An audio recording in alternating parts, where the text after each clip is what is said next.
Peristiwa pengerusakan secara masif APK baliho caleg di Lumajang berbuntut panjang setelah sebelumnya melaporkan peristiwa pengerusakan ke kantor Panwascam. Badan Advokasi Hukum Partai Nasdem kembali mendatangi kantor Bawaslu untuk menindaklanjuti pelaporan dengan menyerahkan surat bukti identitas pelaku pengerusakan pada Selasa siang. Kasus tersebut juga semakin pelik. Terduga pelaku dan caleg Nasdem sama-sama saling lapor kepada Polres Lumajang. Badan Advokasi Hukum atau BAHU Partai Nasdem Lumajang mendatangi kantor Bawaslu pada Selasa siang. Hal itu guna menindaklanjuti pelaporan pengerusakan alat peraga kampanye berupa baliho yang sebelumnya sudah dilaporkan ke Panwascam setempat.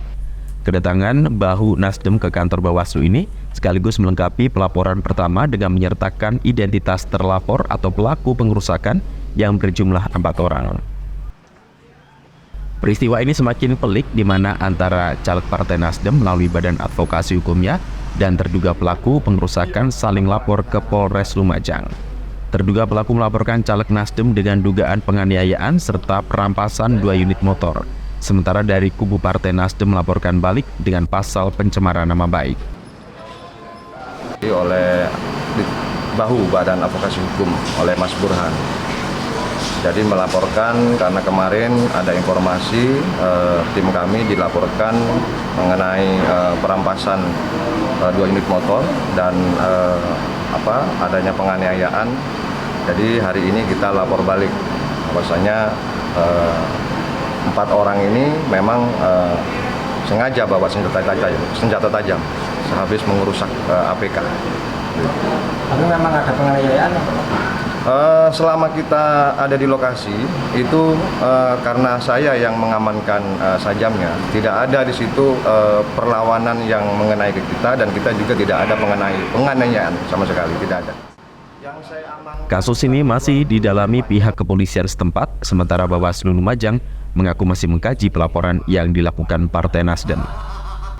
Ya, kita menerima laporan itu seperti itu. Kita melakukan menerima laporan terkait dengan adanya pengerusakan APK yang ada di Kecamatan Yasona. Langkah-langkah yang dilakukan Gimana? Langkah-langkah yang dilakukan terkait laporan ini? Langkah yang kita lakukan ya yang pertama ya kita menerima laporan, untuk selanjutnya kita kaji apakah itu memenuhi syarat dan material, nanti kita plenokan seperti itu. Ini apa masuk kategori akan ditangani oleh Gakumdu atau masih dilakukan pendalaman? Nah, ini karena hari ini masih laporan, tetap nanti kita lakukan kajian seperti itu. Jadi yang melapor cuma Nasdem? Untuk saat ini yang melapor masih Nasdem, informasinya juga ada lagi yang akan melaporkan seperti itu. Diketahui sebelumnya pada hari Rabu 27 Desember malam lalu terjadi pengerusakan baliho secara masif milik caleg Partai Nasdem, PKB, PKS, dan P3 yang kepergok oleh caleg dan simpatisan Partai Nasdem. Pelaku diduga melarikan diri dan meninggalkan 2 unit motor dan sejumlah sejam. Yongki Nugroho, JTV.